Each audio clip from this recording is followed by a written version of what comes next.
Se suceden los actos para conmemorar el 25 de noviembre, Día Internacional de la Eliminación de la Violencia contra la Mujer. Durante toda la semana ha habido actos en el Congreso, la reunión del Observatorio de la Violencia de Género de Castilla y León y concentraciones en ayuntamientos y diputaciones. Actos que nos recuerdan que aún hay mucho por hacer para erradicar esta lacra. Comenzamos.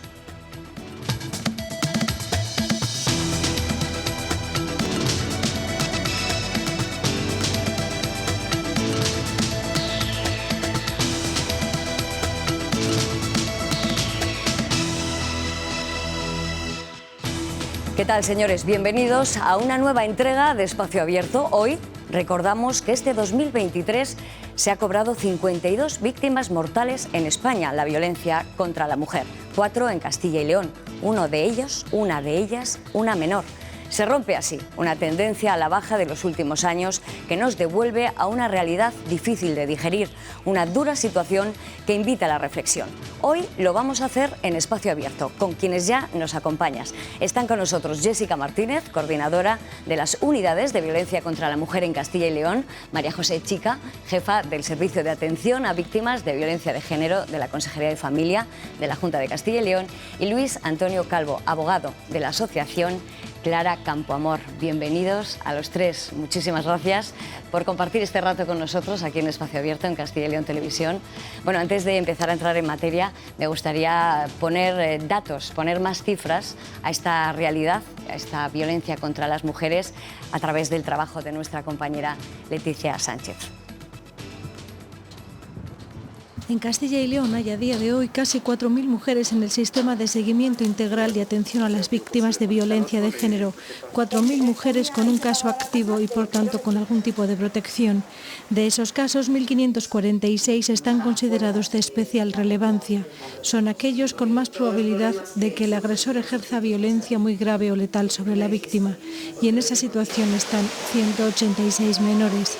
La comunidad es, después de Galicia, la autonomía con menor tasa de víctimas por cada 10.000 mujeres, pero es la cuarta con la tasa más alta de menores con órdenes de protección, según recoge el último estudio de la Fundación ANAR.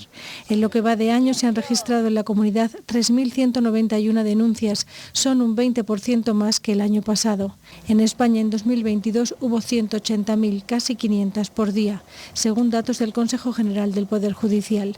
Es la violencia que aflora porque aún hay hasta un 70% de casos soterrados que nunca llegan a denunciarse. Además, un 10% de las víctimas se niegan a declarar contra su agresor. Fueron 4.700 en el segundo trimestre. 2023 suma ya 52 víctimas mortales, 4 en Castilla y León, entre ellas una niña de 8 años asesinada junto a su madre. El 23% de las víctimas había presentado denuncia. La mayoría, 32, tenían entre 31 y 50 años, pero una de las asesinadas apenas tenía 17 años. La percepción de los jóvenes de la violencia de género preocupa.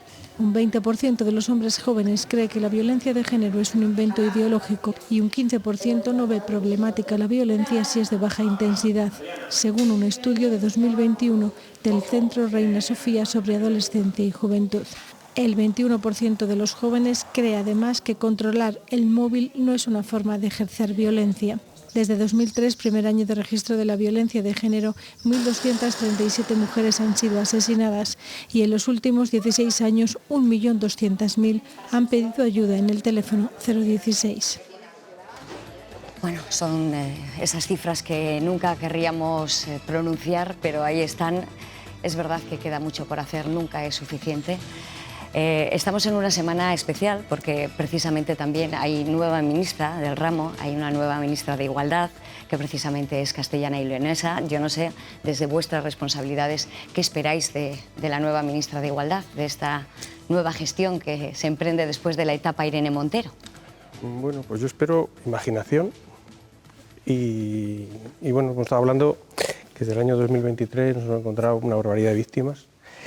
Y cuando surge la ley integral contra la violencia de género, pues todos, una ley que había surgido de las asociaciones, todos teníamos una gran esperanza de que con la ley integral todo iba a ir mucho mejor.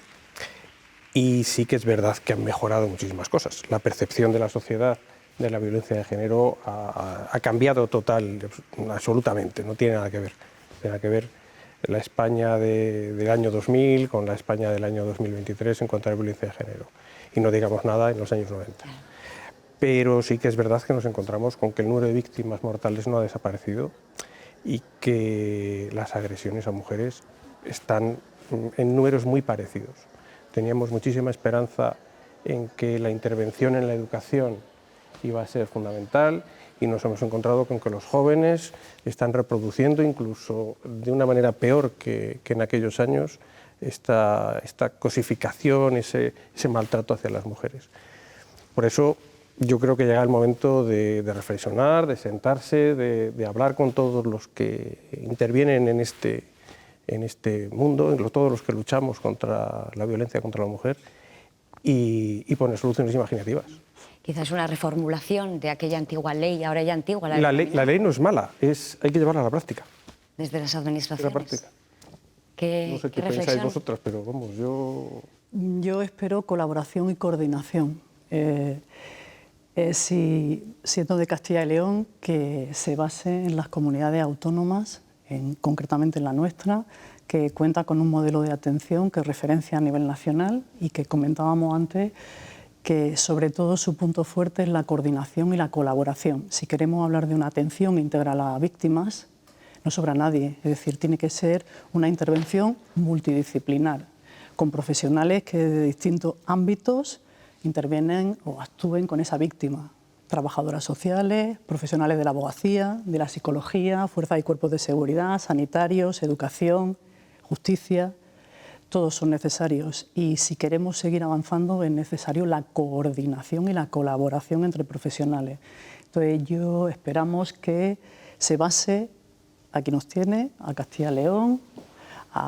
Como referencia hemos puesto siempre a disposición del Ministerio durante esta etapa y la anterior todos los protocolos, todo lo que se ha avanzado en esta comunidad autónoma en relación a esa colaboración interinstitucional, desde lo público, desde lo privado, y invito a que se utilicen esas buenas prácticas para hacerlas extensivas a toda España y que efectivamente se unifique ese derecho a una atención integral que tiene toda víctima y su entorno y que, independientemente del punto en el que se encuentre en España, tenga derecho y tenga un acceso en igualdad de condiciones a esos recursos y a esos servicios.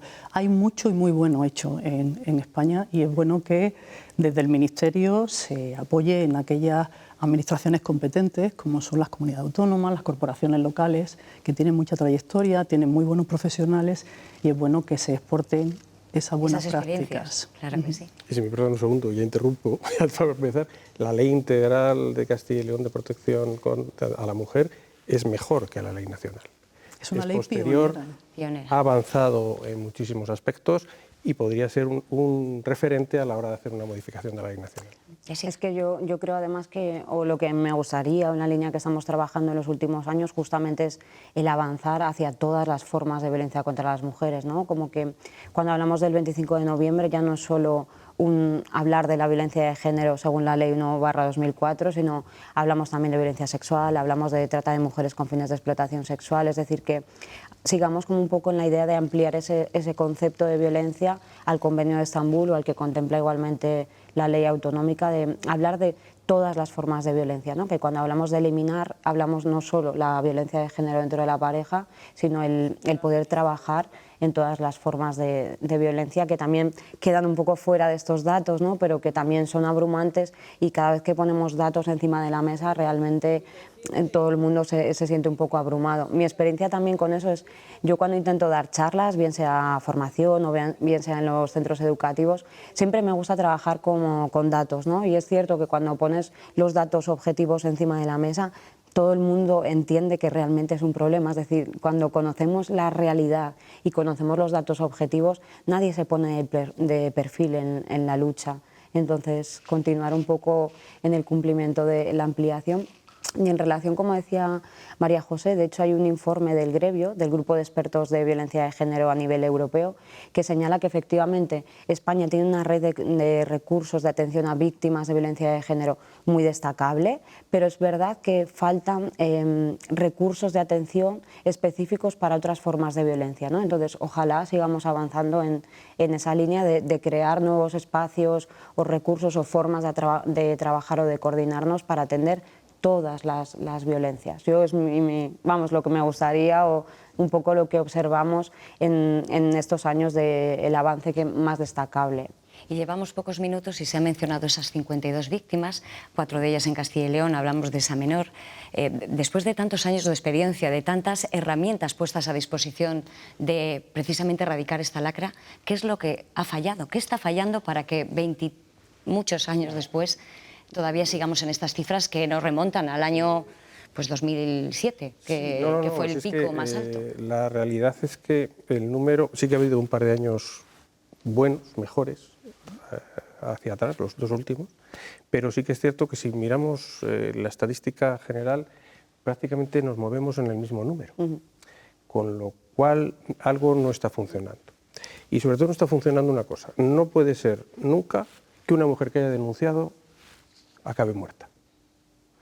Cuando no ha entrado muy alto, hay un porcentaje muy alto fallecidas que habían denunciado. Entonces, las que no denuncian no están dentro del sistema de protección, pero una vez que una mujer denuncia, que nosotros estamos diciendo denunciad, denunciad, tenéis que denunciar, pues cuando denuncian no se pueden encontrar con que las matan. En el mismo momento que han denunciado tienen que tener la protección necesaria, la que sea, para que nunca una mujer que haya solicitado ayuda acabe muerta. Y eso que afortunadamente se han incrementado el número de denuncias, ahora son más las que se animan a denunciar a pesar de las consecuencias que muchas veces son disuasorias.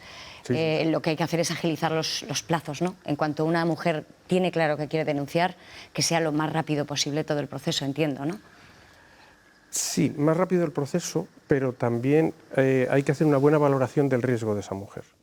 Que eso lo hacen los cuerpos policiales, tienen que hacer ¿verdad, los Jessica? Sí. Esa valoración y después, lógicamente, no puede estar un policía, un guardia civil encima de cada una de las mujeres que están amenazadas. Pero hay que valorar en algunos casos, yo tuve un caso muy sangrante, que es que además la mujer denunció y al poco la asesinó por haber denunciado. ¿Y qué debemos de hacer? Es verdad que es lógico, como dice Luis, que no puede tener cada persona que denuncie un policía detrás. Pero sí que hay otras herramientas que, claro, evidentemente todas ellas pasan por presupuesto, por financiación, para garantizar cierta seguridad. Porque esa seguridad es la que a ellas les va a dar ese ánimo para seguir adelante. No sé qué pensáis en este sentido. Aquí es cierto que las valoraciones de riesgo pues se hacen por profesionales de fuerzas y cuerpos de seguridad. De hecho, en la Guardia Civil desde el año pasado se han creado equipos específicos para auditar de alguna manera los casos de violencia que se hacen.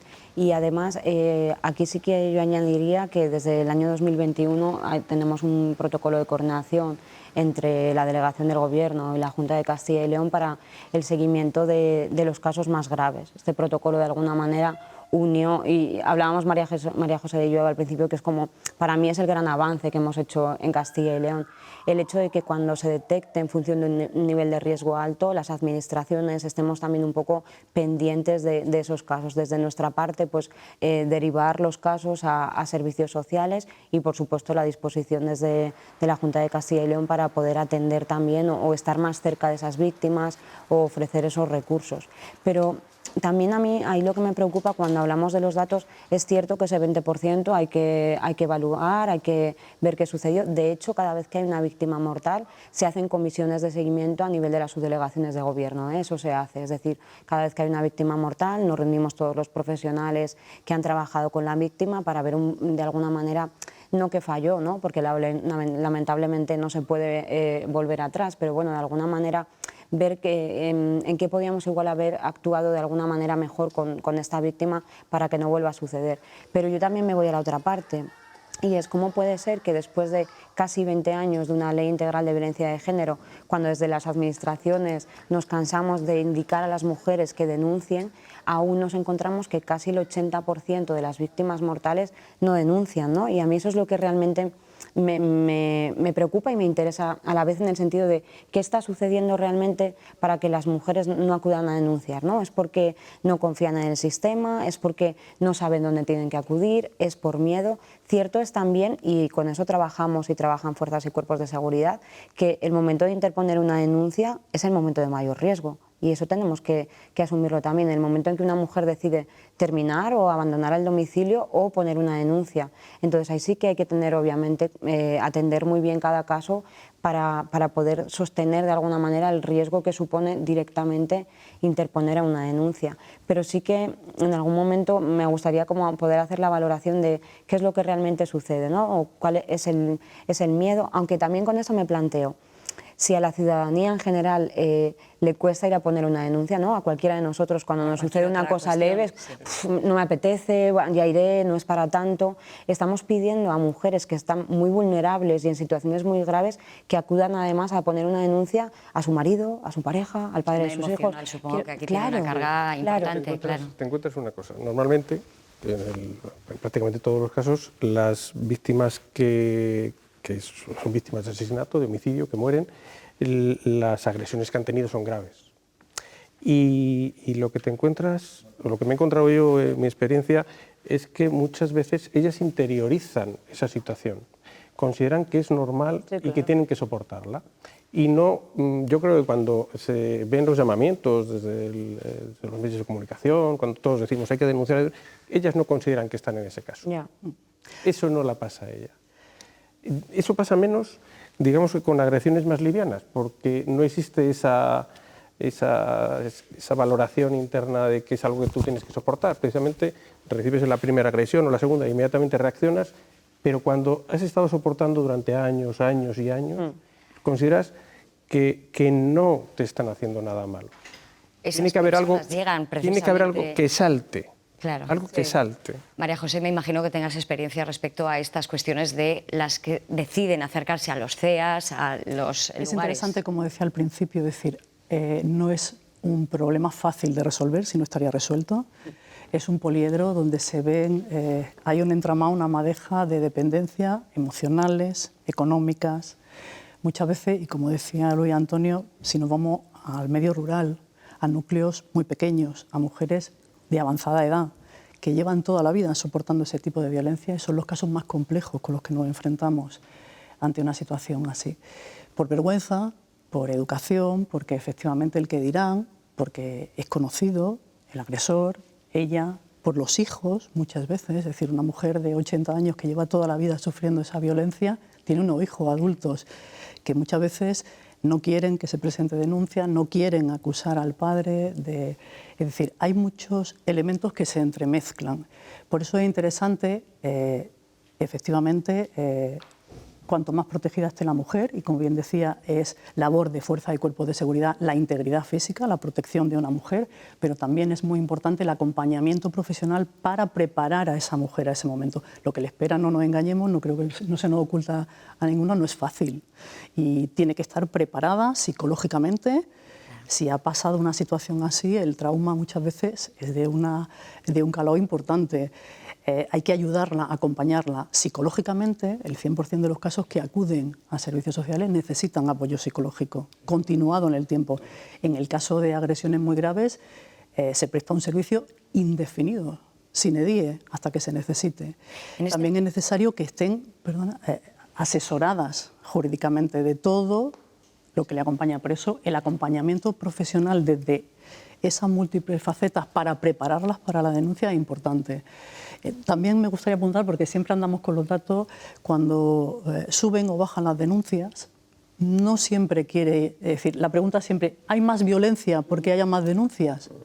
Lógicamente sabemos que lo que tenemos, por desgracia, tanto a nivel jurídico como a nivel de protección, fuerza y cuerpo de seguridad, como a nivel de atención por parte de los servicios sociales, del sistema de servicios sociales, es la punta del iceberg. Ojalá todas las mujeres, todas las niñas que están sufriendo violencia de género estuvieran detectadas y estuvieran atendidas, pero no es así. Entonces, la realidad no es la que tenemos encima de la mesa, es mucho más. Que aumenten las denuncias es bueno porque, o que se acerquen a cualquier tipo de recurso, a los CEAS, indica que hemos sido capaces de hacerlas sentir seguras, de darles confianza, de darles los recursos y los apoyos que necesitan para que den el paso y busquen ayuda. Pero mucho más que eso, es decir, más denuncias no es más violencia. En este punto me gustaría hacer un inciso solamente porque, permitidme, porque hemos hablado precisamente de esa labor de salvaguarda emocional de las víctimas. Y en este sentido hemos hablado con Marta Gutiérrez, que es psicóloga, y apuntaba esta cuestión que me parece que es muy interesante de abordar. La formación tendría que ser de calidad, porque hacer una formación de 3 horas sobre violencia de género es no saber nada, prácticamente. Entonces tendría que haber una formación de mayor calidad y la coordinación sería imprescindible, porque trabajamos un poco en compartimientos estancos. Que haya menos víctimas asesinadas no quiere decir que haya menos víctimas maltratadas. Sigue habiendo un porcentaje importantísimo que no denuncian, otro porcentaje altísimo que sí denuncian, pero al final retiran la denuncia. Sigue habiendo un porcentaje que no saben ni siquiera que eso que están viviendo es violencia de género, piensan que son conflictos propios dentro de la pareja. Entonces, hay tal amalgama de situaciones que no podemos valorarlo en función de los asesinatos, que por desgracia es lo más sangrante, la punta del iceberg que todos vemos. Yo creo que hay los mismos casos que antes, solo que hay más conciencia y más denuncias. Refuerza, Marta, un poco ese argumento que estábamos diciendo. Sí que es verdad que habla de compartimentos estancos. Yo creo que después de hablar con vosotros, eso de los compartimentos estancos ya no es así, porque estabais hablando de esa coordinación. Estáis todos integrados en el mismo sistema. Entonces, lo que sí que importa, evidentemente, es esa formación de todos los profesionales que se acercan a la víctima en uno u otro momento. Eso es fundamental, es fundamental. Eso sí que ha mejorado mucho. Es fundamental. Eso ha mejorado mucho con el paso de los años. Pues claro, todos los que intervienen en esta cuestión tienen mucha más preparación que la que tenían hace 20 años. En todo caso, ha apuntado también una situación que es la de no es un logro la denuncia, porque puede retirar la denuncia, puede seguir la denuncia adelante, pero ni siquiera quiere declarar la víctima. Esos son todo inconvenientes a la hora de sacar... Uno de los triunfos que considerábamos que se había conseguido es eso, que una vez que una mujer denuncia, ya no puede retirar la denuncia. Pero la realidad es que se siguen retirando. ¿Por qué? Porque sin la declaración de la principal testigo, que es la víctima, pues queda huérfano todo el procedimiento en contra del agresor. El Ministerio Fiscal, los fiscales siguen teniendo la obligación de acusar, aunque la víctima retire la denuncia. Pero si ha retirado la denuncia no va a declarar en contra de su pareja o de su marido. Y además no tiene obligación de declarar contra él. La ley establece esa facultad para ella, ese derecho, y evita que le acuse. Esas situaciones son ciertamente un poco de fracaso del sistema también, ¿no? Claro. Yo creo que es un fracaso. Cuando pasa esto? Sí, totalmente. Absolutamente. Totalmente. Con ese trabajo que hay detrás, ¿verdad? Claro, totalmente, porque dices, bueno, esa persona, esa mujer que ha denunciado, algo ha pasado para que retire la denuncia. Bueno, ahí es el ¿Qué ha propio sido, ciclo, verdad? ¿Qué ha sido? el propio ciclo de la violencia, ¿no? Claro, sí, sí. ¿Qué ha pasado? Se ha reconciliado, Claro. Ha sido amenazada, también hay casos. Los profesionales que intervienen directamente Algo con la hay, víctima siempre hay. están acostumbrados Siempre al retorno, Claro, forma parte claro. muchas veces de la intervención. Es decir, para determinados recursos, como es la estancia en un centro de emergencia, porque podría poner en riesgo la vida de otras mujeres, se exige que se separe del agresor, lógicamente que no haya convivido con él, pero que duda cabe que hay una implicación emocional. Y, como bien decía Jessica, el ciclo pasa por una vuelta a veces. Totalmente. Y efectivamente, pues los profesionales que intervienen con esa mujer pues se sienten un poco... Bueno, no es un fracaso porque efectivamente forma parte del problema. Claro. Hombre, lo que sí que hay casos en que existen signos físicos de la agresión. En esos casos nunca se debe parar, hay que seguir y llegar hasta la condena. Está claro. Cuando no tenemos los signos físicos, pues es cuando nos encontramos... Detectar precisamente los psicológicos es muchísimo más difícil. Ahí yo sí que incido también la importancia del sistema sanitario en la detección de la violencia de género. Sí, el reto... Que están comprometidos todos, ¿eh? Sí, yo lo veo, sí. que el compromiso... Y yo insisto, Castilla y León... Incluso a veces en exceso. Sí, tiene una trayectoria en formación en violencia de género en el ámbito de en sanidad, en servicios sociales, en fuerza de cuerpo de seguridad, que es envidiable. Es decir, hay una trayectoria. Cuando se pone en marcha en el 2014 el modelo de atención integral, que habla básicamente de eso, de coordinación y de trabajo en red. Se cuenta en grupos de trabajo con todos los profesionales que en Castilla y León intervienen desde lo público a lo privado con víctimas de violencia de género. Y se hace una apuesta muy arriesgada y es efectivamente apostar por la aproximación de recursos y servicios en el territorio. Había 9 puntos de atención en las capitales de provincia y se descentralizan en lo que son las puertas de entrada a los servicios sociales, que son los CEAS, de corporaciones locales, con 189 y más de 600 profesionales. En ese momento fue un reto, pero el objetivo primero impulsado por la Administración autonómica era que toda mujer o toda niña en todo el territorio tuviera acceso a los mismos servicios y a los mismos recursos, estuviera viviendo donde estuviera viviendo. Pero lógicamente a partir de ahí es clave la especialización, y la especialización pasa por la formación de todos y de todas las profesionales que intervienen con esa mujer, en la sensibilización de esos profesionales. Como apuntaba Luis Antonio, hay mucho recorrido, pero queda mucho por hacer en el ámbito de la justicia, en el ámbito de fuerza y cuerpo de seguridad. Es importante y también dotar a esos profesionales de herramientas que les sirva para compartir información. El sistema Biogen, el sistema, como decíamos antes, nosotros trabajamos con el sistema de acceso unificado a servicios sociales, donde por roles se puede acceder, fiscales, jueces de violencia de género con su DNI, si están interviniendo en un caso, pueden acceder a ver la historia social de esa víctima.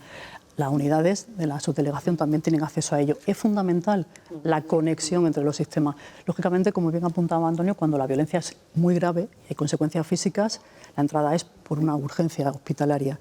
Y es clave, efectivamente, y en Castilla y León existe un protocolo de atención y se ha especializado para agresiones sexuales que habla de eso, de entre en contacto cualquier profesional que entre, ya sea desde lo sanitario, desde los servicios sociales, no se revictimice a esa mujer, se cuente con esos sistemas, con esos datos para continuar avanzando, procurándole esa atención. Hablábamos antes de la valoración del riesgo. Castilla y León, los coordinadores de casos, las coordinadoras de casos, porque su inmensa mayoría son trabajadoras sociales de los centros de acción social, cuentan con una herramienta que se cedió por la Diputación de Barcelona, el RVD, que dentro del informe de valoración que realiza esa coordinadora de casos, valora la vulnerabilidad social y el riesgo de esa mujer. Es una herramienta compartida con Sanidad en Castilla y León y que ayuda a que si una mujer entra en la urgencia hospitalaria y se le hace a través de medula ese despistaje y se sabe, es un sistema validado, contrastado, en el que puede dar el riesgo que tiene esa mujer de volver a sufrir un episodio de violencia, pase esa información a los servicios sociales para que la trabajadora social continúe pues pautando, trazando con ella ese plan de atención integral y pautándole el resto de recursos que tras la valoración se consideren necesarios en colaboración con la mujer, porque tiene que ser todo de manera consentida, de manera pautada con ella. Y yo creo que eso es y una cosa, en eso que estás diciendo, que me parece maravilloso, es un problema que he detectado yo hace muy poquito. Es una mujer que está dentro de Castilla y León con toda esa protección y todos esos servicios. Si sale fuera de Castilla y León, desaparece. Y ya no es víctima de violencia. Tiene que volver a hacer la tramitación en la comunidad autónoma donde se haya ido. Ese es el reto que tiene por delante. Eso es una cosa que hay que solucionar ya. Sí, sí. Porque ya he tenido ahora mismo el caso de una víctima de violencia que, bueno, había una condena muy grande para el agresor, para su marido, pero ella quería salir de Palencia. Y ha intentado ir a Cantabria y se ha tenido que volver. Porque... Sí, es que estaba pensando que no es víctima, entiendo que hablas de acreditaciones, porque el sistema Biogen tiene el carácter nacional. Respecto de las ayudas. De los accesos. Claro. No estamos hablando que no es víctima, sigue siendo víctima desde el punto de vista de violencia. Hablamos pero de a la hora de acreditaciones. acceder a ayudas y de todo pues todas las prestaciones que pueden ofrecer las administraciones, Eso es justo en cuanto sale de Castilla y León, la Junta se lo deja de prestar, pero para que se lo dé la comunidad autónoma donde va, tiene que iniciar todo un procedimiento Eso, de hecho, nuevo. El informe del Grevio lo advertía también, ¿no? Las diferencias territoriales que existen en España y las diferencias de accesos a recursos en las diferentes localidades donde se encuentre una mujer. Es decir, que no tienes los mismos derechos en los mismos territorios, que eso es algo que también habría que corregir. Y una cosa quería añadir en alusión a lo que comentábamos antes de las actuaciones de fuerzas y cuerpos de seguridad. Desde el año pasado también se trabaja en Guardia Civil y en Policía Nacional con el protocolo cero. Esto es, en cualquier actuación que desarrolle Guardia Civil o Policía, en el que puedan observar que hay una primera llamada a una emergencia, pero cuando llegan nadie quiere denunciar, ¿no? Todo queda un poco no ha pasado nada, sí que se habilitan diligencias directamente de oficio que se envían a Fiscalía, activando de alguna manera el caso y igualmente haciendo las valoraciones de riesgo, vamos, pues de oficio directamente, que es un avance que también ha generado de alguna manera pues más tranquilidad en fuerzas y cuerpos de seguridad, que no tienen que esperar a que esa denuncia directamente se interponga, ¿no? Sino que directamente pueden comenzar a actuar en casos que puedan estar viendo que puede haber violencia. Y quería también dar un dato, porque haciendo un poco el balance de este año, lo que hemos observado en las cifras es que de las 52 víctimas mortales, más de la mitad son menores de 40 años, que yo creo que eso es importante también, que cuando hablamos a veces del perfil de las víctimas, obviamente no hay un perfil, ¿no? Hay desde menores de edad hasta muy mayores. De hecho, en Castilla y León tenemos la víctima mortal más mayor de España, un caso de 95 años de una mujer, pero vamos, que sí que es cierto que en los datos de este año hablamos de mujeres de menos de 40 años, que yo creo que es importante reflexionar sobre ese dato. Y estaba revisando de camino el último informe que ha publicado la delegación del Gobierno, el informe del 2022, y habla que la prevalencia de las víctimas, las mayores víctimas, son mujeres además con estudios superiores, ¿no? Que esto rompe de alguna manera también la idea, el mito o el prejuicio que tenemos sobre las víctimas. Es decir, que aquí no hay una edad, no hay un perfil, no hay un nivel de estudios, no hablamos de mujeres que vivan en determinado lugar, sino que efectivamente es una violencia que puede estar sufriendo cualquier víctima. Y otro de los datos, sí, perdón Marisa, otro de los datos que decía es, efectivamente, casi un 80% no denuncia, pero cuando una mujer es víctima, en un 70% de los casos sí que acude, pero ¿a quién acude primero? A una persona cercana. O sea, no acude a un policía, no acude a una institución, no acude a alguien cercano, ¿no? Entonces, qué importante es eso también, porque cuando hablamos de denuncia, este porcentaje, yo no quiero que la idea es que recaiga el no denuncian sobre las propias mujeres, ¿no? Sino el entorno de las víctimas. Qué importante es también el buscar ayuda, buscar recursos, buscar dónde, buscar cómo y sobre todo apoyarlas para que realmente ellas inicien el proceso de denunciar, ¿no? Y que nos pasa a veces, y fíjate, ahí sí que desde la delegación recibimos una llamada, ¿no? Un familiar, estoy preocupada por mi hermana, por mi hermano, tiene esta situación, pero no, yo no quiero denunciar. Claro, eso no puede ser. O sea, no puedes de alguna manera ponerme esta información encima de la mesa porque yo tengo la obligación de actuar. O sea, yo no puedo no hacer nada con la información. ¿Qué porcentaje de denuncia de terceros? Es decir, de esa sociedad sensibilizada que ve un caso cercano y se acerca a denunciar por ella. No sé si es posible, creo que sí. Ponerlo en conocimiento de fuerzas y cuerpos de seguridad sí que hay casos. De hecho, lo que nos encontramos, Marisa, y muchas veces con el 016 es que aumenta mucho el porcentaje de llamadas pidiendo ayuda de familiares o allegados, que era algo que antes no sucedía. Y también mucho en núcleos urbanos lo que vemos, bueno, mucho, más que antes, ¿no? Con esa conciencia es que hay muchas llamadas de vecinos que, oye, en el piso de al lado escucho, oye, en el piso de arriba veo, y esto es verdad que antes no pasaba tanto, ¿no? Y esto sí que observamos cada vez. La conciencia que había siempre que la casa era de cada uno. Eso no es, tenías que meterte en la ¿no? casa, claro. Eso es su intimidad, de lo que pasa ahí dentro entre las paredes. Y eso es cosa de ellos. Eso está cambiando. Afortunadamente Despacio, ahí se pero está cambiando. Sí, sí. También es verdad que cuando yo hago la valoración en el cómputo de 20 años, dices, 20 años son muchos años, pero para conseguir un cambio social no son tantos, ¿no? Yo me lo planteo un poco desde ahí, es decir, ¿vamos mejorando? Yo quiero pensar que sí, y yo siento que sí, que hay avances, que queda mucho, que queda mucho, sí, pero... Yo sobre todo pienso que hemos avanzado en la conciencia social respecto del problema, pero en el problema en sí no lo tengo yo tan claro. Y no lo tengo yo tan claro porque eso, lo que hablaba yo antes al principio, sí que fiábamos, bueno, hace 20 años, cuando empezó a aplicarse la ley integral, pues son a los niños que antes tenían 4 o 5 años y ahora tienen 24, 25, 30. ¿Y qué nos encontramos? Una violencia sexual exagerada, exagerada, y una cosificación también de la mujer exagerada. también ha cambiado la manera de hacer la violencia. Antes no había teléfonos móviles, antes no había esos controles cibernéticos, y ahora se controla en las redes, se controla en... Entonces, ha aparecido una violencia, ha aparecido una nueva violencia, ha aparecido una nueva violencia. Cada vez más jóvenes sean los acosadores, los agresores, porque es verdad que el índice de jóvenes que son agresores se ha incrementado de una manera exponencial, claro. Y quizás, bueno, las herramientas... Hace 20 años no nos encontrábamos con eso. Claro. Nos encontramos con otro tipo de violencia diferente. Hace décadas la explicación estaba o podía estar en la educación, en el entorno familiar, en el entorno Era la explicación que dábamos hace 30 años. Pero porque la réplica de roles que han visto en casa, porque yo cuando veo estos casos en gente tan joven digo, tiene que haber un desencadenante y no sé si son las redes sociales, los dispositivos o directamente... Es una de las explicaciones que queremos dar, pero no sé si es esa o no. Hombre, el acceso a las pantallas y a las nuevas tecnologías no es una causa, es una herramienta, pero tiene mucho. Eso juega un papel muy importante. La violencia se adapta a nuevas formas y efectivamente hay nuevas maneras de comunicarse a través de redes sociales, a través de móviles y lógicamente lo que sí hace es potenciar el daño que un agresor puede hacer a su víctima, porque sin moverse de casa tiene un control absoluto. Puede incluso agredirla sexualmente desde casa a través de un monitor, a través de una pantalla.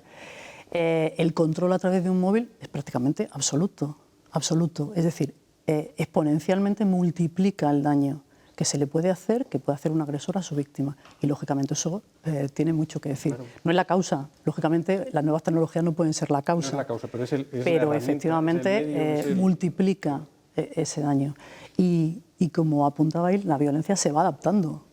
Y efectivamente el control a través de las redes, la difusión de imágenes sin tu consentimiento, pues constituye nuevas formas de violencia. Nos encontramos con una situación que antes era diferente y que hay que adaptarse para luchar contra ella. Está claro. De hecho, de eso nos pasa cuando vamos a los centros educativos con el plan director que desarrollamos también, bueno, a nivel nacional, pero fuerzas y cuerpos de seguridad y las unidades de violencia.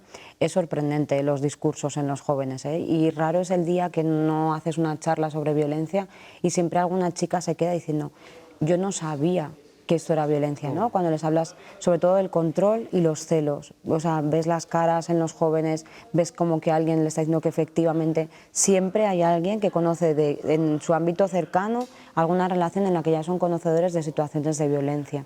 Pero es cierto también que por otra parte, si nos vamos a las vías de documentación o de información en los jóvenes, ya no son los medios de comunicación típicos, ¿no? Nadie conoce un periodista, no conocen prensa, no leen prensa, y aquí está también la creación de redes antifeministas que sí que existen también en redes sociales, con un discurso repetitivo, erróneo, pero que ellos tampoco tienen un pensamiento crítico para valorar, ¿no? Como un discurso creado que repiten y mantienen sin ser conscientes realmente de lo que supone. Es cierto que el tema con los jóvenes sí que preocupa bastante. Vamos a hacer un inciso para escuchar a María José Sofía Larrea, que es trabajadora social de Adabasín, que precisamente incidía en, aparte de la denuncia, el problema que hay con los jóvenes, y seguimos charlando. Que se refuercen los sistemas de protección a víctimas, eso es indispensable, sobre todo para que ellas se animen a denunciar, que es algo que cuando vienen las mujeres nos reclaman, que no se sienten seguras para hacerlo, pues por las consecuencias negativas que pueda tener para ellas. Entonces, al reforzar los sistemas de protección, esto hace que ellas se sientan más seguras y puedan dar el paso de salir de la situación de violencia. Y luego, sobre todo, es muy importante reforzar la prevención de la violencia de género en todos los ámbitos de la sociedad, ¿no? Pero sobre todo con los más jóvenes, que también estamos viendo que es un caldo de cultivo para muchas agresiones. Es una preocupación general, como vemos, los jóvenes ahora mismo están expuestos, quizás eso no tienen formada la personalidad de tal manera como para intentar evitar esas situaciones. Quizás sea el reto del medio corto plazo, el atajar esa problemática? Yo aquí, fíjate, Marisa, enlazando con lo que estábamos hablando, cuando vamos a las charlas a los centros educativos, siempre hablamos de los equipos EMUME y UFAN, que son los equipos especializados tanto en Policía Nacional como en Guardia Civil, que son muchas veces desconocidos y que hay personal perfectamente especializado que atiende todas las formas de violencia. Lo primero, se desconocen estos recursos, ¿no? Muchas personas no saben dónde tienen que acudir, no saben que efectivamente existe este personal, y muchas veces lo que me encuentro es con delitos más leves, como hablábamos antes, como: Jessica, pero ¿cómo voy a ir a denunciar si no es tan grave, si no ha sido una violencia tan fuerte? O sea, el que tengan conciencia de que independientemente del grado de la violencia, porque además, ¿quién valora también, ¿no?, qué son violencias leves, qué son violencias graves? Pero sí que yo observo que existe como este miedo todavía, es que igual llego allí y piensan que esto es una tontería, y que eso jamás va a suceder. Es decir, cualquier mujer que se acerque a una unidad policial va a ser atendida, se hará la valoración, va a ser informada de los recursos, sobre todo porque aquí incidimos mucho cuando hacemos la formación también con fuerzas y cuerpos de seguridad, de que la media de tiempo que tarda una mujer en denunciar son 8 años. Entonces, obviamente, cuando una mujer acude a interponer una denuncia, no es la primera vez que sufre violencia, es la vez que es el detonante, que es el ya no puedo más, o que es el se acabó, hasta aquí hemos llegado, pero nunca es la primera situación de violencia. Entonces, desde ahí yo tengo que poner también en valor el desarrollo y el trabajo de fuerzas y cuerpos de seguridad, porque mi experiencia en los 8 años de trabajo que llevo en la unidad es de absoluta implicación también con los casos y atención a las víctimas. Yo puedo confirmar plenamente, vamos, la dedicación que tiene el personal, tanto de Guardia Civil como de Policía Nacional. Sí. Y ahí en ese también, aspecto, la profesionalidad. Total. Y cómo se preocupan de las víctimas. Sí, cómo se preocupan, al final las conocen por su nombre, apellidos, las llaman cuando existe una situación muy... Sí. Y una de las cosas, cuando decías, cuando se hizo la ley integral en el año 2004, una de las cuestiones que se planteó fue esa: cuando una mujer denuncia, alguna vez no es así, pero en la prácticamente mayoría de los casos ha sufrido muchas agresiones, no es la primera. Total. Y la ley previó eso. Está hecha la ley para el caso de mujeres que cuando denuncian ya la han sufrido mucho. Por eso basta que hayan sufrido un episodio, pues un simple empujón, esa agresión. Que es que muchas veces nos pensamos que un empujón o un te agarro del brazo y te tiro, eso no es una agresión. Y hablábamos de que muchas veces hay un desconocimiento de qué pasa después de que yo denuncie, pues por la incertidumbre económica, emocional. Es verdad que hay una red ahora psicológica, de ayudas al empleo, de ayudas económicas, que pueden arroparlas en esos primeros meses. Yo no sé si en el tiempo se pueden alargar, pero por lo menos en ese sentido ellas que se sientan protegidas, ¿no? Yo creo que también esa es una parte fundamental, aunque parezca mucho más banal, pero es así. En ese sentido, como decía Luis Antonio, nuestra ley autonómica, que es del 2010, es una ley pionera en ese momento, porque en el 2010 recoge como concepto de violencia lo que después se recoge en el Convenio de Estambul, y recoge todas las formas de violencia, que es un poco lo que apuntaba y a donde creo que deberíamos de ir a nivel nacional, a una unificación bajo el mismo paraguas y la misma ley orgánica de todas las formas de violencia hacia una mujer, como violencia de género. La ley autonómica recoge las agresiones sexuales, la trata con fines de explotación sexual, el acoso laboral, como formas de violencia hacia la mujer, y eso ha permitido que en esta comunidad se trabaje en recursos y en servicios para ese perfil de víctimas.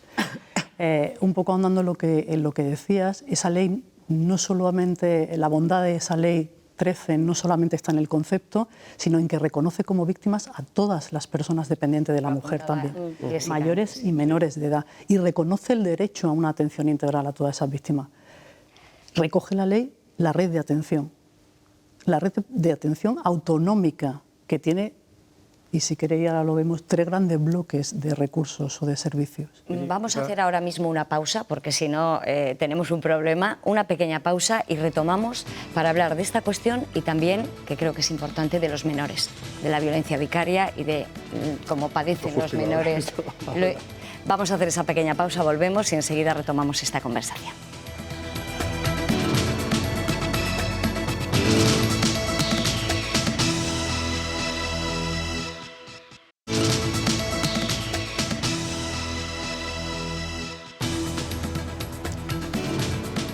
Ya estamos de vuelta, seguimos conversación con Luis Antonio, con María José, con Jessica.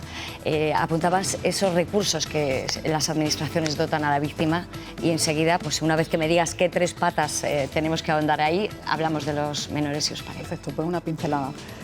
Son, por un lado, dispositivos de alojamiento alternativo seguro, que dependiendo de la necesidad de urgencia o de la situación que requiere o no una respuesta inmediata, pues son los centros de emergencia, casas de acogida y servicios de atención dual, porque no se ha mencionado, pero creo que es necesario mencionar la especial vulnerabilidad de mujeres que, bien por un tema de discapacidad, por un tema de enfermedad mental grave, por un tema de adicción a algunas sustancias, son doblemente vulnerables ante una situación de violencia. Castilla y León también cuenta con dispositivos de atención, de alojamiento, de atención integral. Para esos se llaman dispositivos de servicio de atención dual, para esas mujeres víctimas con esa doble vulnerabilidad. El gran bloque de apoyos, que es el apoyo psicológico. En Castilla y León se cuenta con apoyo psicológico urgente, que en colaboración con el Colegio de Psicología de Castilla y León pone a disposición de una víctima en el momento de interposición de la denuncia en sede policial o judicial un profesional de la psicología desde ese mismo momento. El asesoramiento jurídico, y me gustaría también aquí destacar que Castilla y León cuenta desde el 2018 con el turno de agresiones sexuales fuera del entorno de la pareja o expareja en colaboración con los colegios de abogados en todas las provincias. Es otro de los apoyos fundamentales, el asesoramiento jurídico. Y por último, la ayuda económica. Ayudas económicas tanto a la víctima como ayuda económica a huérfanos, que también somos una de las pocas comunidades autónomas que conceden hasta la mayoría de edad. Que tenemos que hacer en esta recta final, evidentemente, son víctimas de la misma manera, llegan en unas ocasiones al fallecimiento, como el caso que hemos tenido esta semana. Claro, es que tenemos que los menores pueden ser víctimas de varias formas. Una forma directa cuando son asesinados, como es el caso esa violencia que ha habido aquí en Castilla y León, que hemos tenido en Valladolid en enero. Puede ser que sean víctimas para hacer daño a la mujer, la violencia vicaria, pero además también son víctimas cuando la agresión se produce contra la madre, porque si se hace delante de los hijos, ese daño psicológico se les origina, son víctimas también. Y eso ha sido un gran logro el que recientemente se les ha reconocido como tal, como víctimas. No solo cuando se les ataca a ellos, sino cuando sufren la violencia contra su madre, que es quien les va a afectar a ellos, lógicamente les va a marcar para toda su vida. Toda la vida. Hablábamos al principio también, hablaba con Marisa de que, claro, siempre conocemos los datos finales de víctimas mortales, ¿no? Pero todo el resto de víctimas que también están, entre los que obviamente están los menores, desde las subdelegaciones de gobierno, desde la delegación, no tenemos competencias directas sobre los menores, las competencias son de la comunidad autónoma, simplemente sí que tenemos las del ámbito estadístico, ¿no? Sí que recogemos datos cuando hay asesinatos de menores y también cuantificamos los menores huérfanos, ¿no? Que sería la otra parte también, que estarían los menores víctimas mortales, pero los menores que también son huérfanos directos de esta violencia, ¿no? Que en muchos casos pues pierden a su madre o a su padre o su padre. Les pierden de golpe a los dos, sí. Porque el padre mata a la madre, el padre se va a prisión y se quedan solos. Y su padre, que es el que ha quedado vivo, es el asesino de su madre. Totalmente. Que es como a veces cuando los datos o la insensibilidad que existe también en la sociedad, ¿no? Como ya estamos acostumbrados a escuchar víctimas mortales, pero los profesionales que trabajamos con violencia, que dices, eso es solo lo que hablábamos, ¿no? La punta del iceberg. La violencia es tan grande y cuando hablamos también, por ejemplo, de violencia sexual, solo se denuncia el 8% de la violencia. Quiero decir que aunque ahora mismo tenemos en Castilla y León un aumento del 26% de las agresiones sexuales, y eso solamente es un 8%. Quiero decir que es otro de los espero avances que se den, porque realmente nos volvemos a encontrar con el mismo hándicap que había con la violencia de género en sus inicios, ¿no? La dificultad de sacar a la luz, de hablar claramente de lo que es violencia sexual, de que eso se denuncie y sobre todo que en muchos casos son del entorno cercano. Y otro dato que no he dicho, que sí que me gustaría, es que desde el año pasado se cuantifican también a nivel nacional, siendo España también el primer país que cuantifica los feminicidios. Es decir, también a nivel estadístico, desde la delegación, grabamos referencias a los casos de cualquier mujer víctima mortal a manos de un hombre, y tenemos aquí otro cómputo de 34 mujeres asesinadas, en los cuales además el 60% son feminicidios familiares, ¿no? Que no es violencia de género, pero igualmente son mujeres asesinadas en el entorno familiar, que volvemos a hablar de que el hogar sigue siendo para las mujeres y para las niñas un lugar peligroso, su propia casa, ¿no? Que esto es lo que es, yo creo, lo que hay que llegar a entender, que no hablamos de que un desconocido te agreda en la calle, sino que hablamos que en tu propio entorno familiar cercano las mujeres están siendo víctimas de esta violencia. Un último apunte ya para terminar, Luis Antonio. Las custodias compartidas, las autorizaciones del padre agresor para que su hijo reciba atención psicológica, esto hay que cambiarlo. Sí. Algo hay que hacer. Sí, algo hay que hacer respecto de eso. No puede eso estar regulado de esa manera, ni puede. Y una cosa que sí que yo pediría, que los jueces, cuando establezcan las medidas, tienen que pensar muy bien, primero, dar una respuesta rápida. Porque te encuentras en muchas ocasiones en procedimientos de divorcio complicados, en circunstancias complicadas en que intervienen los hijos o sin hijos, en que la lentitud de la respuesta judicial hace que se origine un enrarecimiento de la situación entre la pareja, que puede llevar a situaciones de violencia. Y eso yo lo estoy percibiendo ahora mismo porque, por la razón que sea, se están relativizando todavía muchísimo más los tribunales. Desde la pandemia nos encontramos con ese problema. Y cuando se solicita ayuda a los tribunales para una solución, como la que me estabas planteando, y nos encontramos con que nos originan un problema, eso hay que tratar de solucionarlo. Pues vamos a dejar ese problema sobre la mesa, esperemos que se solucione, porque la agilidad de los tribunales puede también salvar vidas. La custodia compartida está prohibida en los casos de violencia de género. En cuanto existe una violencia de género, nuestra ley lo prohíbe, que exista la custodia compartida. Con comunicar, en el caso de que haya una presentación de una denuncia, no es necesario el consentimiento, simplemente comunicar. Simplemente presentar la denuncia, ya no cabe la custodia compartida. Bueno, creo que ha sido una charla absolutamente interesante. Espero no haber dejado nada en el tintero, porque siempre quedan cosas, cualquier cosa es susceptible de que cualquier persona que nos esté viendo al otro lado pueda utilizarla, y eso es muy importante. Muchísimas gracias, Luis Antonio. Gracias a ti. José, Jessica, gracias a los tres. Igualmente. Nosotros volvemos en cuestión de 7 días, la próxima semana, con una nueva entrega de Espacio Abierto. Les espero.